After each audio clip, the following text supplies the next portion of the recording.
notice Goliath-sized challenges often feel hopeless because overcoming them seems impossible? Self-reliance will never defeat giants. God-reliance, on the other hand, makes the seemingly impossible possible. On this season of the Challenges Won't Stop Me podcast, gain insights and inspiration as guests share how God equipped and empowered them to overcome their giant-sized challenges with powerful God-reliant strategies, habits, mindsets, and fight verses.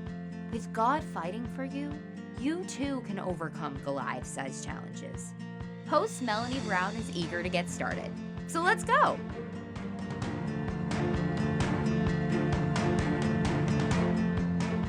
Thank you for joining me for today's story interview with author, speaker, and ministry leader Carole Lewis. This 83-year-old powerful woman of God has persevered through more than her fair share of devastating challenges, but intentionally looking for joy during them strengthened her and empowered her to keep moving forward. She shares all she's learned about God during those challenges in her 18 books and when she speaks across the country. Join me as I chat with Carole to hear why she boldly invites God to use her to the fullest until the day He takes her home.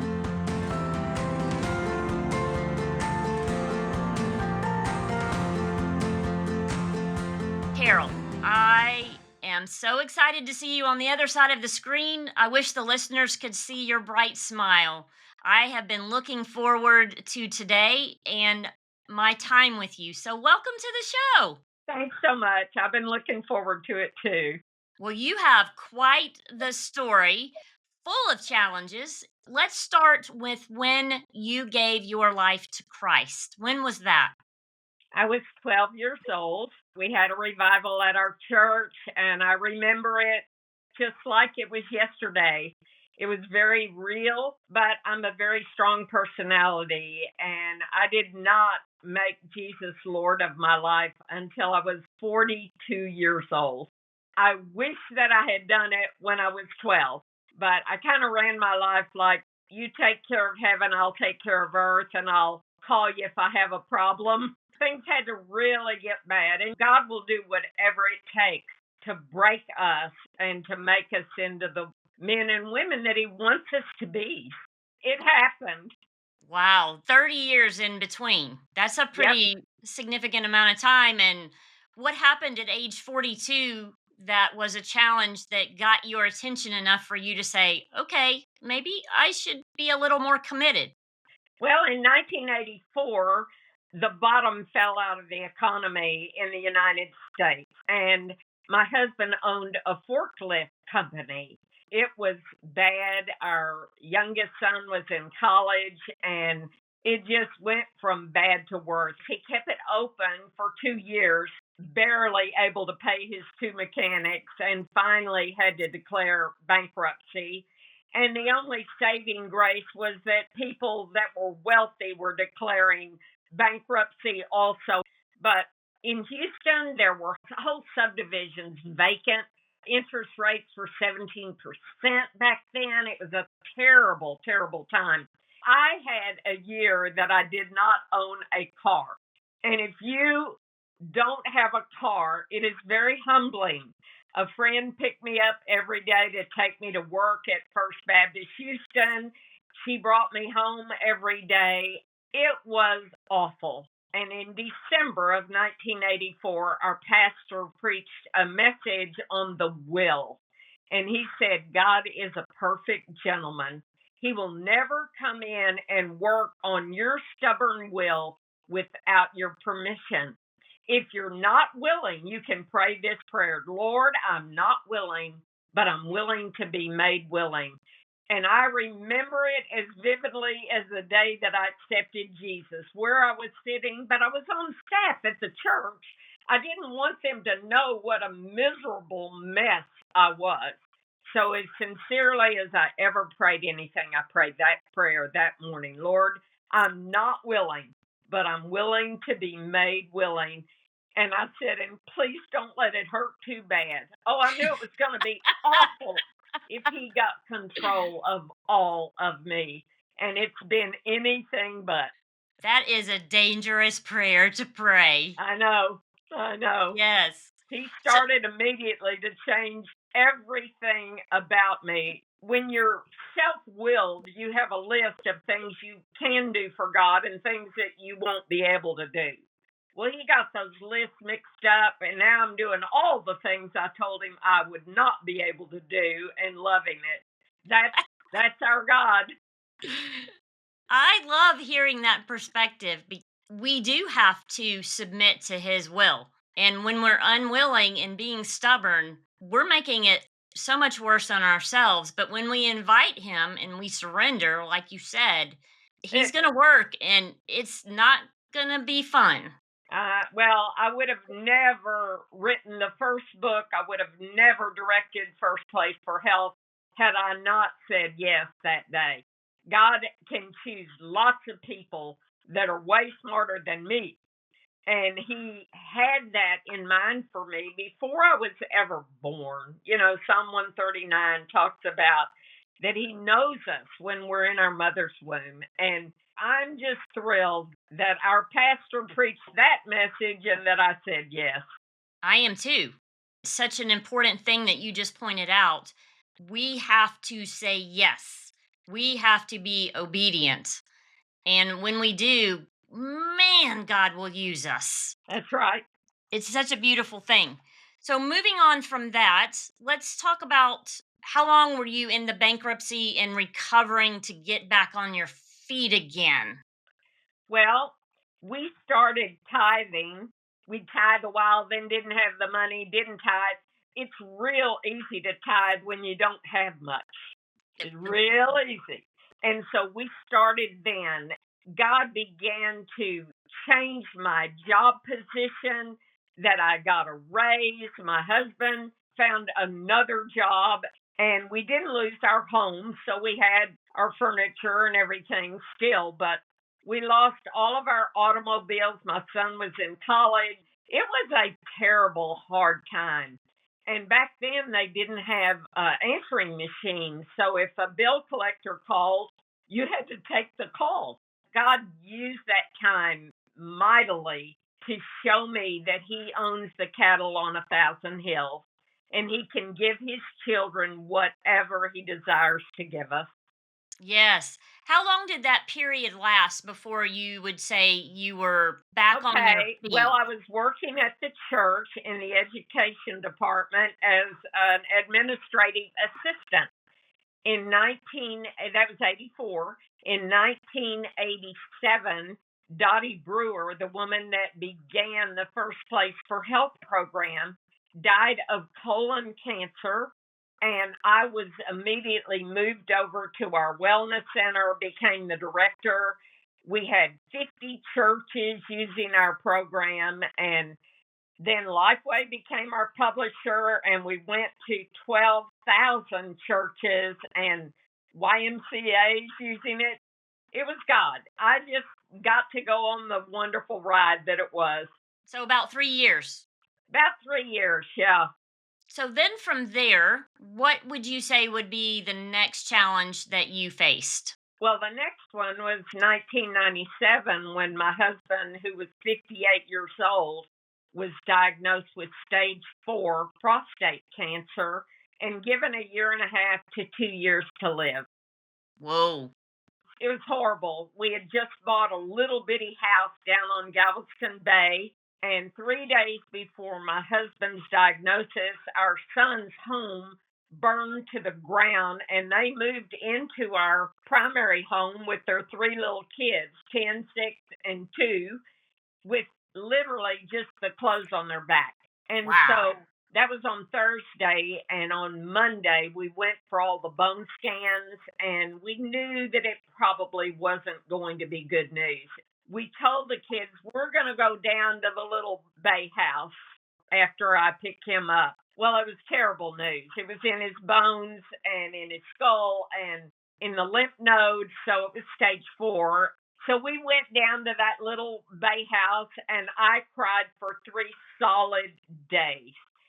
Finally, I said to my husband, I'm so sorry that I can't be strong for you right now. And he said, how do you think I'd feel if you were strong right now?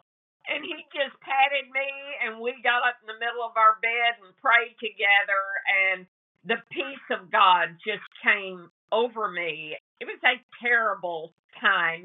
We ended up with a doctor in Santa Monica, California, which was an hour from my publisher. We had some of the most wonderful times. Johnny had chemo 5 different times. Long story short, he lived almost 17 years instead of a year and a half. And we felt like every day was just a huge gift from God. No more time ever being upset about anything. That is incredible. It was. It's a miracle. A book called Stage 4, Your Diagnosis is Not Your Destiny. I have 6 people in that book that have lived from 15 to almost 33 years with stage 4 cancer. You're not going anywhere until the Lord calls you home. Amen. That's the way it is. Amen. And so I have no fear of death at all, because when he calls me home, I'm going. You've seen how he works in life and in death. You see the miracle that it is. So, yeah, I understand. Yeah. Most of us live our married life like we're going to die within days of each other at 99. And that's usually not what happens. So we never took another minute for granted in those 17 years. And Johnny was a fabulous patient. He had good quality of life until the last 6 months when he started having bone pain and had to go on hospice. But even then, they got it under control. He had a sense of humor up to the last day. We celebrated our 55th wedding anniversary the day before he left for heaven. He was amazing. So we talk about him all the time. The problem, I think, Mel, is the elephant in the living room. People don't talk about those who have died. They don't talk about hard things that they're going through. But after a diagnosis like his, we talked about everything. I think that is very important for us to consider. And that's part of why I love doing this podcast is I invite my guests to talk about those hard things. We need to learn from each other, but That's right. can also benefit from hearing how God interacted before, during, and after those challenges. Yeah, they don't take him by surprise. No, they don't. And what I've learned is we get to see different parts of his character You bet. during those challenges. While it benefits me or it benefits you as we're going through our challenges, other people need to hear it because it gives them hope and it inspires them and it encourages them when they face challenges to say, hey, God may not do it the exact same way in my life that he did it in Carole or Mel's life, but I trust that he's going to do something. That's and right. I'm just expectant that he will. He loves his children. He does not take it lightly when we go through these trials, but he uses them. And that's what Romans 8:28 is all about. People don't understand that all things work together for good. They cannot believe these terrible things they've been through, but I've lived long enough to see that. Yes. Yeah, that verse sometimes gets to be kind of almost common. Like, yeah, I've heard that verse before. But when you've gone through difficult circumstances and you see God and you look back and you're like, I would have never realized how this challenge could be used for good. And now it's part of my life. I'm just blown away. And it also says to those who are called according to his purpose. I knew the calling on my life, and I knew it was no mistake that God had made. So we have to trust him with these awful things that happen in our life. And if your listener hasn't had anything awful yet, they just haven't lived long enough. We're all going to go through trials. I know when I was about 40, I'd hear awful stories like mine, and I'd think, I am so blessed. How stupid. Or they think, I could never endure or go through what she went through. Yeah, don't ask me to go through that. I couldn't. Yeah. I want to hear your thoughts on this. But while I get that, God's not going to allow any challenge without giving us things that we need in order to fight, to overcome, and get through it. He equips us, He empowers us, He strengthens us, He gives us courage. All the things His word says, He does, and we need those, or otherwise we couldn't get through those challenges. Also, His ultimate goal is to get glory from my life and your life. Yes. We live our lives like we're supposed to be happy and we're supposed to have all good things, and He gets glory from a life that is full of joy, even though they've gone through some terrible things. Yes. And then people say, I don't know what she's got, but I want it. Amen. It's about attitude. It's about mindset. It's about, okay, God, this is awful. I need you. That's right. That's the surrendering your will. Yep, that's it. Yes. I loved hearing about your husband's mindset and even the joy that he had while he was fighting to overcome. While you said it was 17 years, I don't want to minimize how long 17 years is. It's a long That time. is a long time. But you see, God put in His heart for us to buy that little bitty bay house, 800 square feet, but it was on the water with a pier. And my mother came to live with us after 2 years. They had owned a bay house 5 streets from ours when my kids were little and grew up on the water. We brought her to live with us the last 3.5 years, and the Lord gave us a bigger home on the North Bay, and we got to live down there on the water for 11 years. And our kids and our grandkids brought all their college friends and went out on the boat, and we always wanted to retire on the water. I did not want to buy that little house because I traveled all the time. It was the color of Pepto-Bismol. Oh, my. I saw it, and all I could look at was the pier and say, well, it does have a pier. Let's go look. No, we painted it as soon as we bought it. Yeah. I think I might have had to paint it as well. We just bought that little house 1 month before his diagnosis. If he had had the diagnosis, we would have never thought of buying a place on the water. God orchestrates our actions. And the only reason I consented to that little house was it had a rental clientele. And I thought, we can rent it out and go down there 2 weeks a year. Yeah, God He's so good to us. Oh, goodness. He loves us. Absolutely. Absolutely. So let's fast forward to the next challenge. Okay, the next challenge, my daughter Sherry, she was our middle child. She was 39 years old. Thanksgiving Day, she and her husband and their 3 kids came to the bay, and my son and his wife and their kids, and my husband's 3 brothers. We had a full house, and the Lord woke me up at 4 o'clock that morning to have my regular quiet time because I had to drive to Houston every day.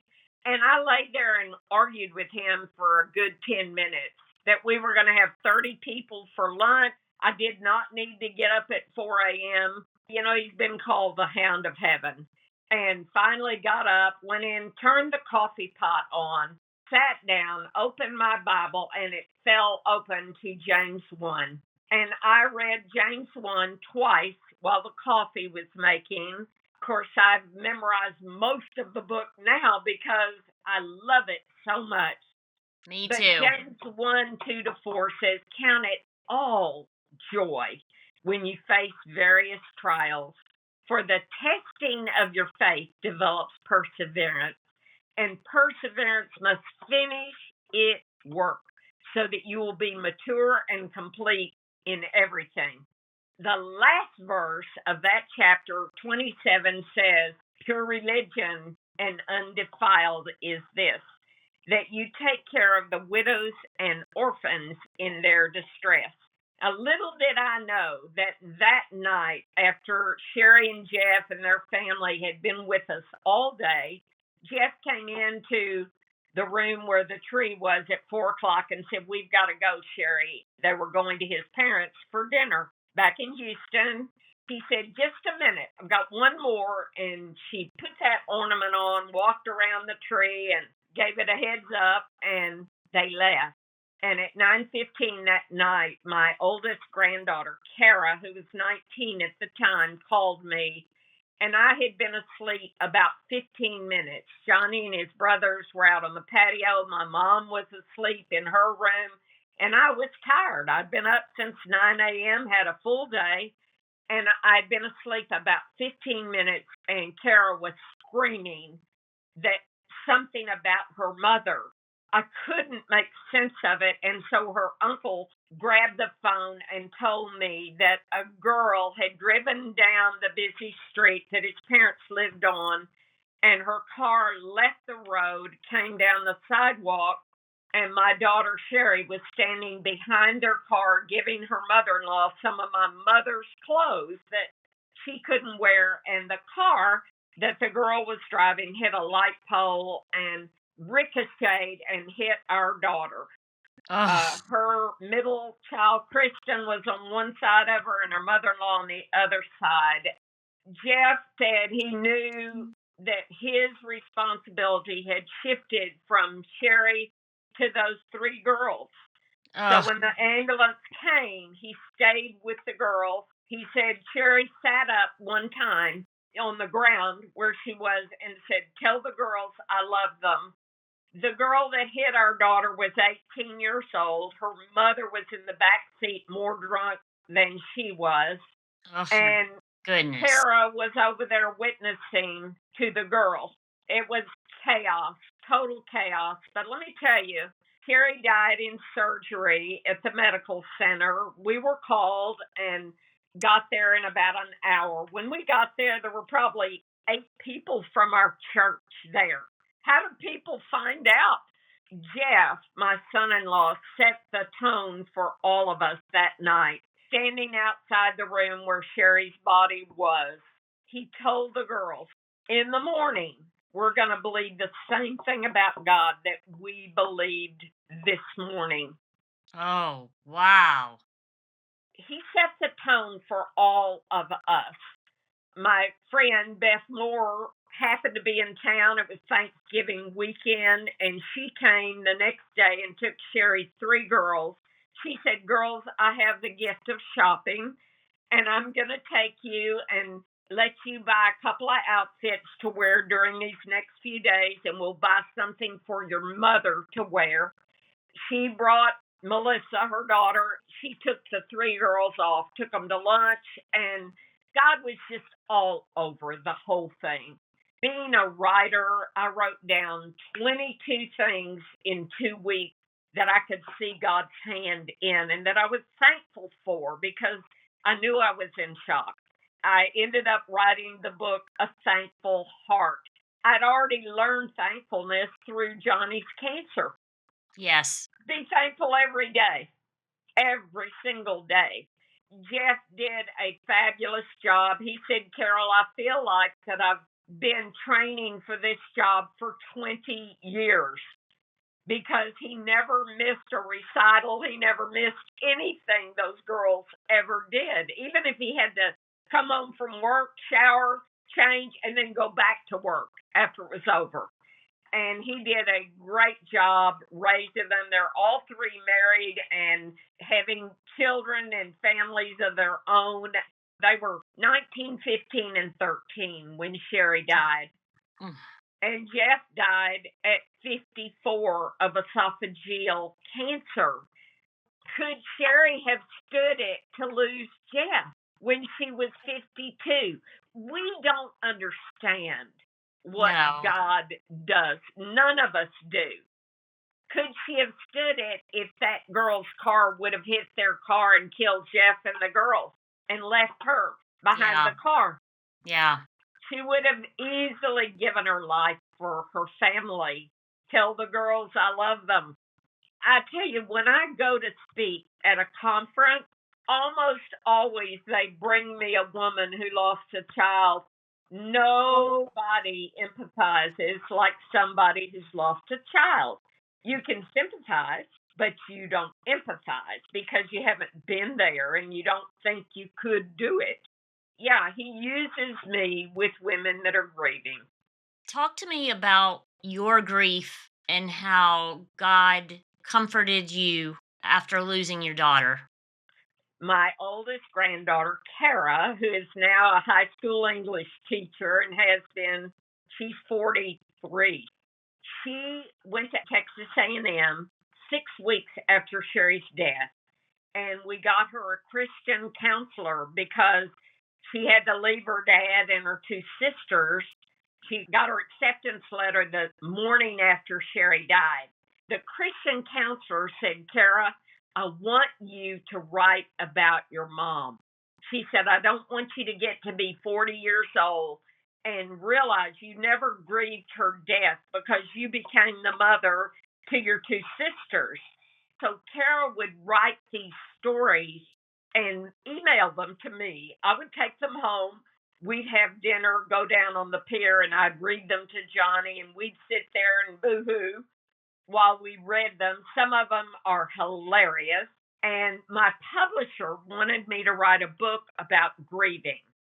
And I had no desire to do that because people sent me books about grieving that I never read. Nobody's story is like your story. True. And I did not want to write a book about grieving. Nobody grieves in the same way or the same amount of time. So I told my publisher I might want to write a book about a legacy, the legacy that a mom passes down to her daughter and her daughter passes down to her daughter. This became a book that Kara and I wrote together. She was 21 when she wrote it, and I just wrapped my words around her words. It was huge therapy for Kara, for me, and for all the family. I think that is such an interesting way for God to minister to you, but it makes perfect sense. Yeah. Like you're doing it together and you're remembering that person, but in a different kind of format. Well, Uh, and my mother died in January of '03. Sherry died Thanksgiving night of '01, and I adored my mother. To have her have dementia the last 3 years of her life was probably the hardest thing I've been through because you have to trade places with your mother. And it was terrible. After my mother died, I started writing down these old sayings that she had just so that I would remember them. I had a whole ton of them, and I've got a whole chapter on those, all these things that she would say. So it was great therapy for losing my mother and my daughter. And really, the takeaway of the book is not every woman doesn't have daughters. Every daughter has a mom. And it's never too late for that mom to leave a legacy. You might think, well, I've messed up too bad. My kids hate me. They'll never speak to me again. No, that's not true. Kids want to forgive and they want to have their parents. They always have that desire. It's never too late. That's absolutely beautiful. I want to get to the point where we talk about your fight verse. A fight verse is that verse that you go to when things are really hard, that reminds you of who God is and remind you that you can trust Him, especially during the hard times. Do you, Carol, have a fight verse? I do. And you're going to think it's ridiculous, but it's No, not. absolutely not. At 83, I'm very fit and healthy, don't take any medicine.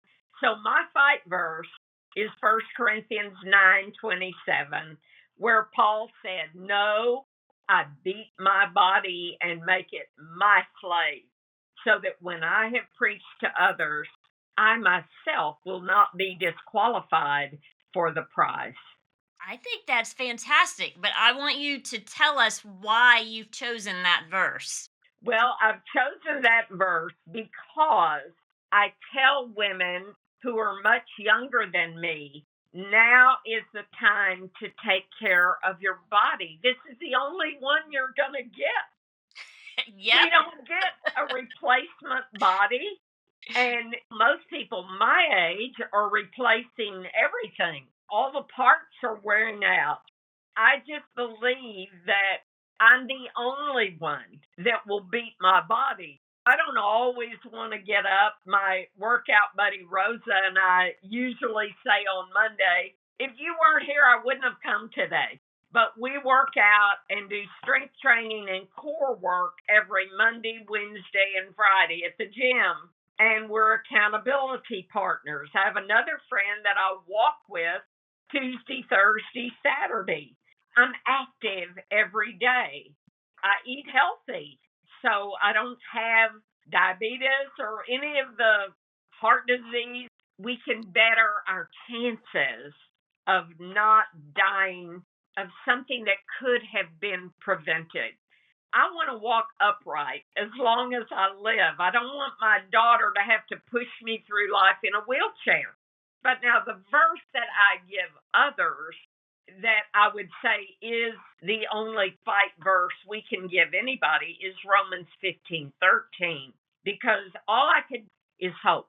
And Yes. Romans 15:13 says, "May the God of hope fill you with all joy and peace as you trust in him, so that you may overflow with hope by the power of the Holy Spirit." It's his power. It's not any power that we have, but he has it. I love both of those because Well, I'm glad. no, but you make a very important point of how important it is to take care of ourselves so that we can be ready to get through challenges, but then also to help others, because that's what you're doing with your passion for health is you're helping other people, pointing them to God. But you can't do that if It's you're in the true. hospital. Some of your best work is done after 70, because you quit worrying about all these little things that don't matter at all. Fantastic. Yeah. I absolutely love that while you have faced quite a number of pretty big challenges, you have leaned on God and you have trusted God and you have seen God work Yeah. over and over and over. Yeah. And I think there is so much for us to learn from that. Yeah. You know what I've found out? People that lose children, many times are very angry at God. And God's got all the time in the world for our anger, but we don't. Mm, We don't. We're not even promised tomorrow. that's true. Get past that. Get past denial and all these stages that we go through, bargaining and anger. Let him use you to the fullest. I want to be used till the day he takes me home. Amen. I want to be used. Carole, we're going to wrap up your story interview. I am so grateful you shared all that you did because I know it has blessed me, and I truly believe that it is blessing the listeners as well. Thank you.